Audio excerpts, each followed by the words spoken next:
కడుపులో ప్రేగులు నకనకలాడిపోతున్నాయి తెలియదు. ఇంట్లో భార్య బిడ్డలు శోషించి పడిపోయే స్థితి వచ్చింది తెలియదు. ఆ పొగ మధ్యలో సమాధి స్థితిని పొందాడు. ఇప్పుడు నా భాషలో చెప్పాలంటే భగవంతుడు ఓడిపోయాడు. పరీక్ష పెట్టగలడా? ఏం పరీక్ష పెడతాడు? కాబట్టి చూడలేకపోయాడు. అమ్మ బాబోయ్, ఇదెక్కడ భక్తి రాని గబగబా కుబేరుణ్ణి పిలిచాడు. కుబేరా, ఇలా నా పక్కన ఎన్నాళ్ళు నించుంటావు, నాకేం అవసరం లేదు. అడిగో మహానుభావుడు చూసావా, గుగ్గిలం పొగ మధ్యలో కూర్చున్నాడు పెళ్ళం మంగళసూత్రాలు అమ్మేసి. వెంటనే వెళ్లి ఆయన ఇంటిని బ్రహ్మాండమైనటువంటి అంతఃపురంగా మార్చేయి, భార్యకి బిడ్డలకి భూమండలంలో లేనంత ఐశ్వర్యాన్ని ఇచ్చేయి, ముందు ఉత్తర క్షణం వాళ్ళకి షడ్రసోపేతమైన భోజనం పెట్టు అనేటప్పటికి వాళ్ళ ఇల్లు మారిపోయింది. షడ్రసోపేతమైన భోజనం వచ్చింది. అయ్యో భర్త గారు ఎక్కడికి వెళ్లారో అనుకుంటోంది ఆవిడ. అశరీరవాణి వినపడింది. అమ్మా, నీ భర్త భక్తి ముందు లొంగిపోయాడమ్మా, శంకరుడు మహదైశ్వర్యం ఇచ్చేశాడు నీకు.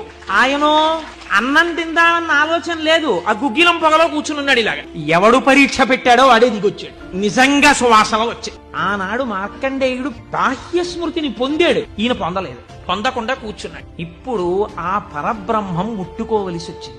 ముట్టుకుని కదిపాడు. ఓయ్ కలయా అని పిలిచాడు. పిలిస్తే ఆయన గభాలన బాహ్య స్మృతిని పొంది అబ్బా శంకరుడు వచ్చేసాడన్నాడు. కందులంబట నీరు కారిపోతూ ఆ స్వామి పాదాల మీద పడిపోయి శంకరుడు భుజాలు పట్టుకుని లేపి, ఒరే నాన్న, నువ్వు ఇంటికి వెళ్ళింత అన్నం